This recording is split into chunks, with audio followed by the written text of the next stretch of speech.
Hello there, and welcome. Today, we're talking about the dangers of being a people pleaser, especially when it comes to breast cancer recurrence. Now, you may say, whoa, Karen, dangers is a really big word. You could say consequences, but I think danger is it's a powerful word, and I do believe it's the right word.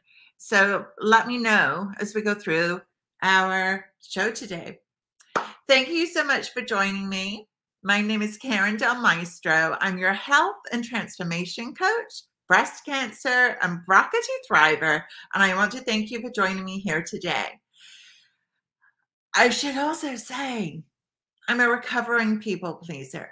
And so when I'm talking about the consequences and the dangers of being a people pleaser, not only am I speaking from a data standpoint, I'm also sharing some personal experience here because I know what happened when I was a people pleaser, and I know how I feel and what happens when I'm not.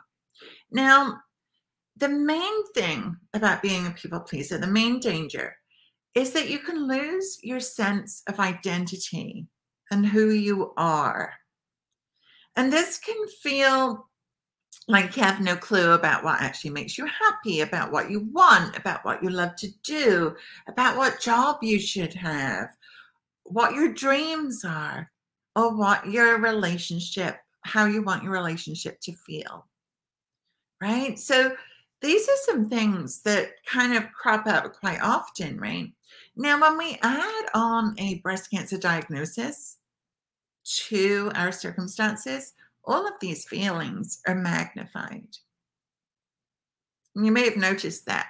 If you're watching either the replay or if you're on live with me, let me know in the chat if you agree. You can I'm using a streaming service called StreamYard. And if you click Let StreamYard See Your Facebook, it will let me know who you are. If not, just pop in the chat and say yes. Are you feeling like you don't know who you are? Now, I think there are certain times in our life where that hits us, right? Maybe after college, maybe after having children, when you're an empty nester, after major trauma, and certainly after a breast cancer diagnosis. We're turning around saying, I've got no clue who I am or what I want out of my life or what I want it to look like, right? And you may have asked your questions, may have asked yourself those questions. Let me know in the chat. Drop a 1 if you've asked yourself this question. Who am I now? Let me know. Now, when we go through major trauma, we're often faced with these big life questions. These questions seem to come up as we go through major trauma. Now,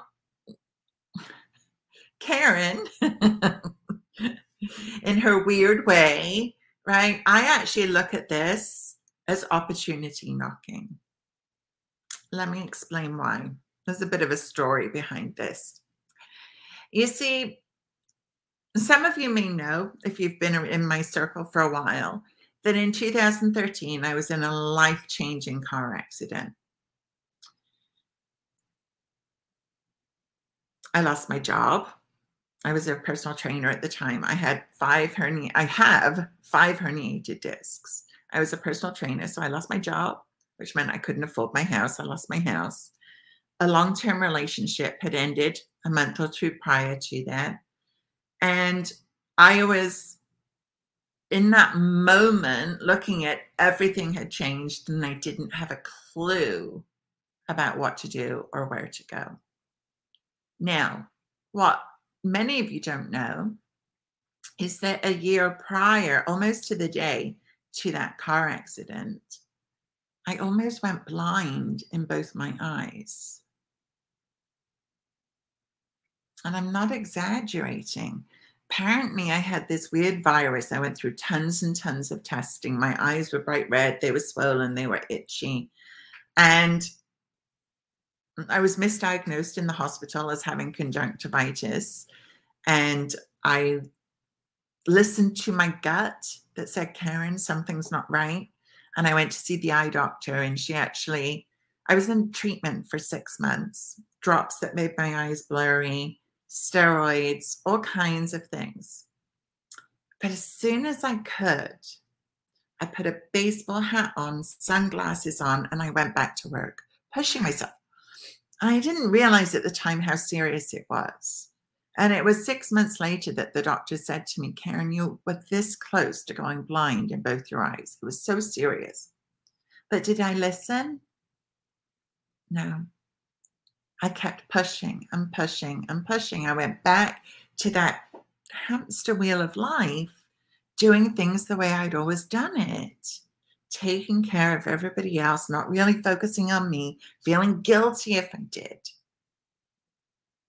Until I had that car accident that stopped me in my tracks.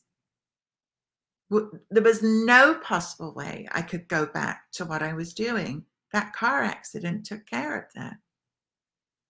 And so this is why I think I'm so passionate about making sure that you use the opportunity that this breast cancer diagnosis might be. And I know it sounds weird to say, but I kind of think of it as that stage where I almost went blind. If we don't listen to this, something else will happen to make sure that we do. To make sure that we change our habits, to make sure that we start to look at things differently, so that we don't go back to the way that they were. Because think about it, the way that you were ended up with you getting this diagnosis. And so if nothing changes, are the chances better of you? Does it increase or decrease the chances of you getting sick again if we don't change what we're doing? To me, it makes sense that the risk remains the same. And so my goal is always to help you lower your risk, doing what we can. And the first thing is figuring out who you are and what you want so that you can start to create your best life yet. I promise you. I know if you're in the midst of it, I know if you're in the middle of treatment, it may not seem it right now. And I get it. And I know it sounds so weird. But I know from firsthand experience, if we do not listen when we're presented with an open door, that things are going to keep happening until we do change. So let's take a look at what happens when we don't know who we really are, right? How do you know if that's even you? Because you've probably never asked, right? You've never asked yourself, who am I? What do I want? What do I need? What's important to me? What are my dreams? These are hard questions. So when we don't know who we are, we tend to struggle with making self-care a priority. If you think about it, it makes sense, right? Who are you even prioritizing? How can you take care of yourself when you don't even know who you are?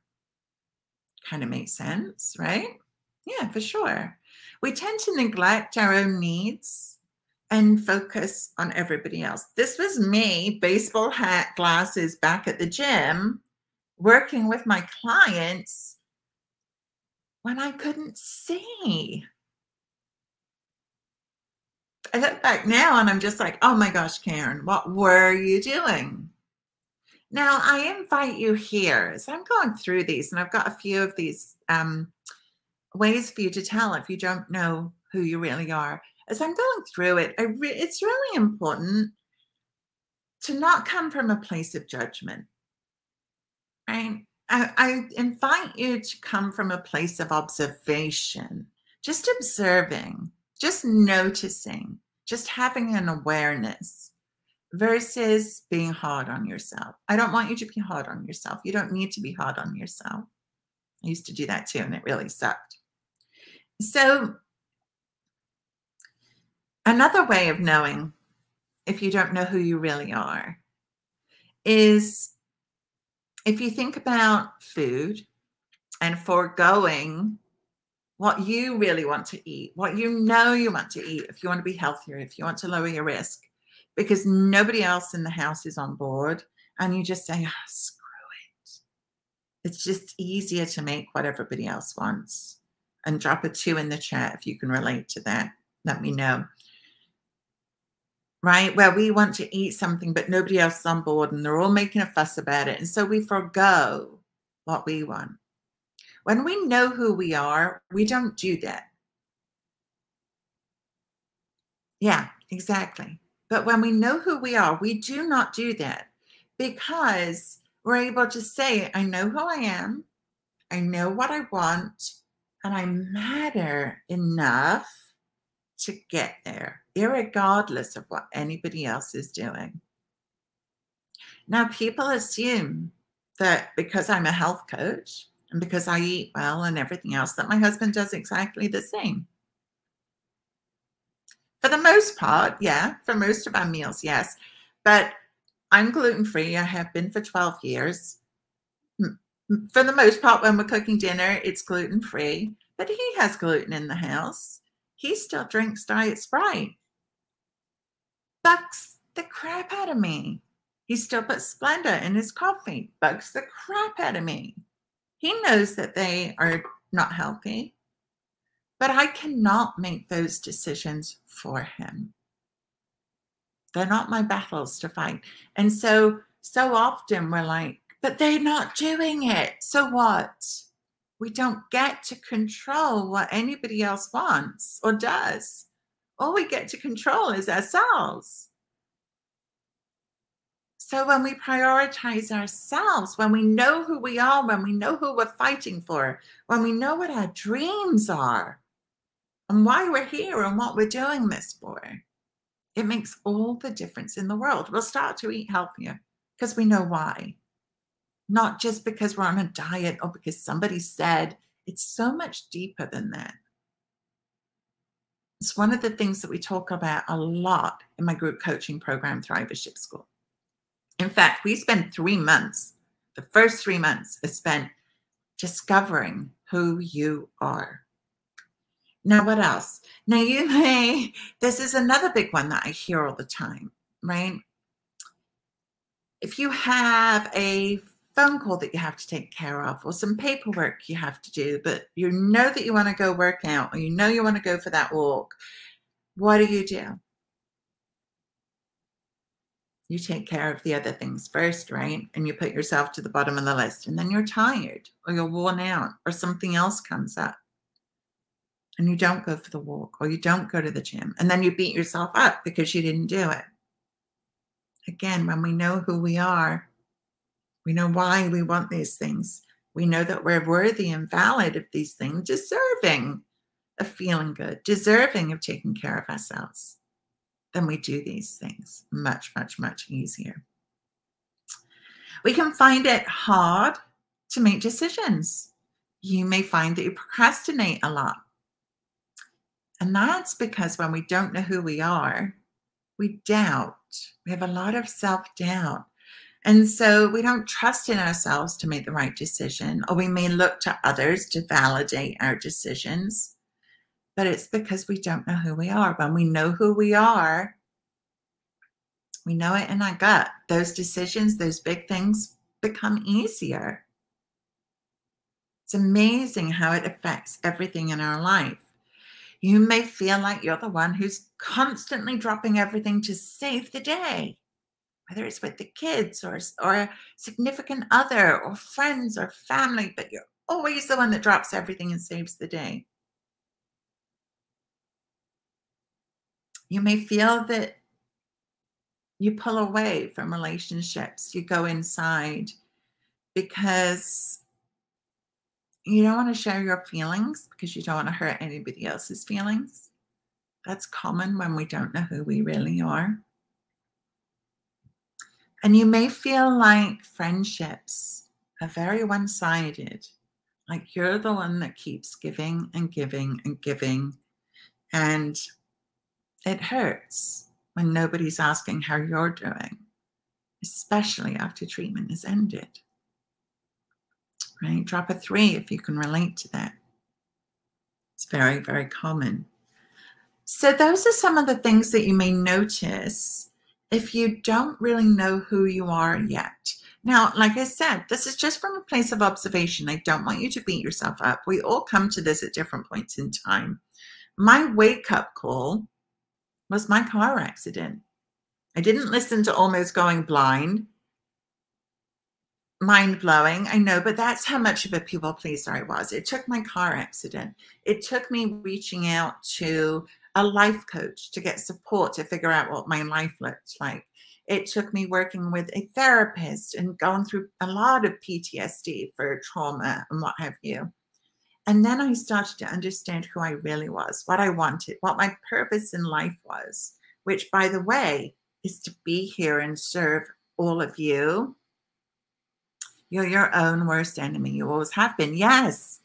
Yes. So hard on yourself, right? Beating yourself up. And it may be for things that you do, but you feel like it's not done well enough. Or it may be for things that you don't do. It's like lose, lose, lose. And so when you feel like you're your own worst enemy, Thrivership School might well be for you. We switch that around. We make it different so that you learn who you are. Because as we get older, as we go through different phases, who we are changes. What's important to us changes. You may have noticed that as you went through your breast cancer journey, right? Our priorities shift and change. But the question is, when are you going to make you, your health, your happiness a priority? Don't wait for another thing to happen like I did, like I waited for that car accident. Don't do that. Use this as your opportunity to turn your life around. And reach out for the help and support from people that can help, whether it's me or somebody else. But we need help. We need support, because this is the kind of stuff that we don't know how to do on our own. Trust me, I did not know. But I've helped hundreds of women to figure out who they are, what they want out of their life, and start to get their life back. Because when we know who we are, we practice self-care with ease. Self-care, and I should say without an ounce of guilt, by the way, without feeling bad, without feeling like we're messing up or we're being selfish or any of these things that so many people attach to self-care. No, none of that. Self-care without the guilt, because self-care leads to self-love, which leads to self-acceptance, self-compassion, and self-confidence. When we are confident, we get to show up in our skin no matter how we look, no matter how many scars, no matter whether we have boobs or no boobs or foobs or one boob, doesn't matter. Who you are on the inside is what matters. That's how we get to be confident in our skin, by focusing on her. By focusing on you, beautiful you that's inside, that is such a caregiver. But now it's time to give to you. Right? It's time to give back to you. And I'll tell you, when you do that, you actually end up with more to give to everybody else. That's what happens. And it's so beautiful. But we know we practice self-care well. We don't neglect our needs anymore. We are eating healthy foods because we know that we're worth it, regardless of what everybody else is doing. So what? That's okay. They're on their own journey, right? Even the ability to be able to say that comes when you know who you are. So, that being said, if you want to learn who you are, if you want to discover that beautiful woman that's inside of you, and I get excited because I know she's in there, right? Drop a me down below and let's chat. I'll send you a link to set up a call with me, and let's just chat. Right? And on our call, let's call it your Get Your Life Back call. On our call, let's talk about where you are now, right? Whether you're your own worst enemy, what you'd like your life to look like. We're going to actually uncover that a little bit, unpack it a little bit. You may not know right now. I'm going to help you do that. and what's getting in your way. We'll figure that out. And then if it's appropriate and you are interested, then I will offer you an opportunity to join Thrivership School. We start June 1st. There isn't long, and there's only 4 more seats available. And I want to know if one of them's for you.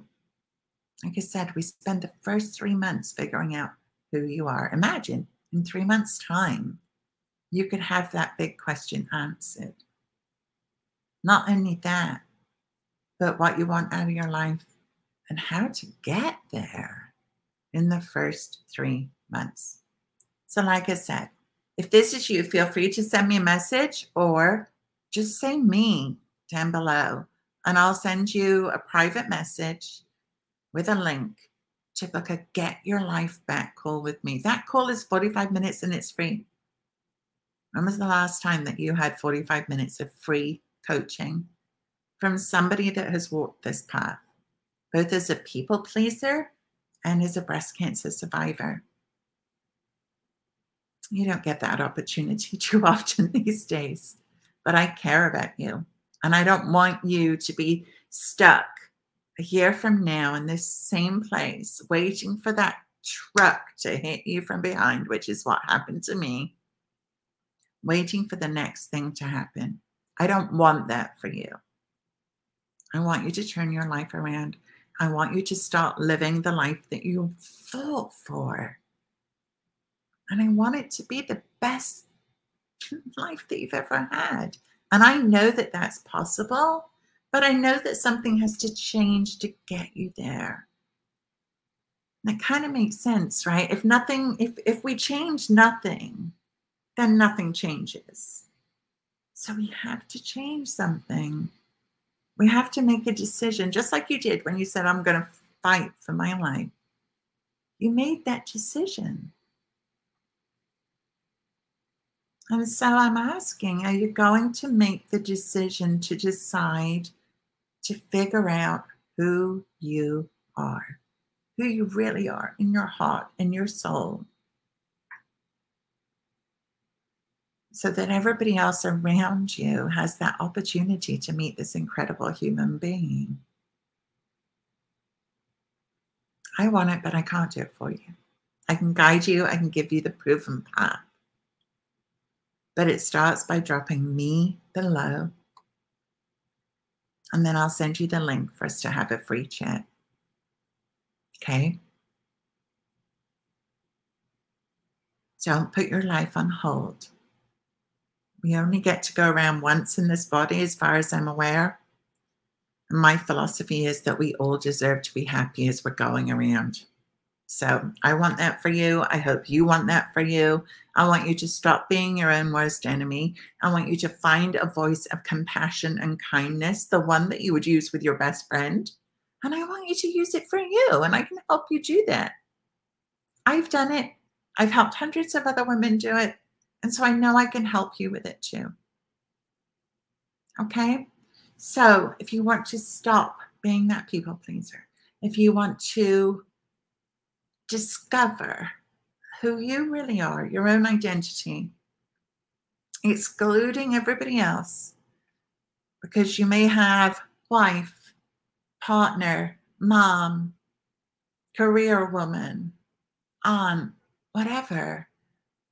But that's not you. Where are you in that? Those are just labels. Those are just other identities that you wear. But where are you? That's what I want to know. That's who I want to uncover and see. Okay, so that's it for today. Don't forget, drop me down below. There's no obligation. All you get is 45 minutes of free coaching from me. And I would love to get to know you. And I'd love to have a chat and a cup of tea and just help you start this journey. Okay? That's it for today, guys. Thank you so much for watching. Again, I'm Karen Del Maestro. You can find me hanging out the most in the Healthy Living After Breast Cancer Facebook community. And I hope to see you over in there. Drop any questions below. Don't be shy. I'm here to help. Okay? Bye for now, guys. Have a great day.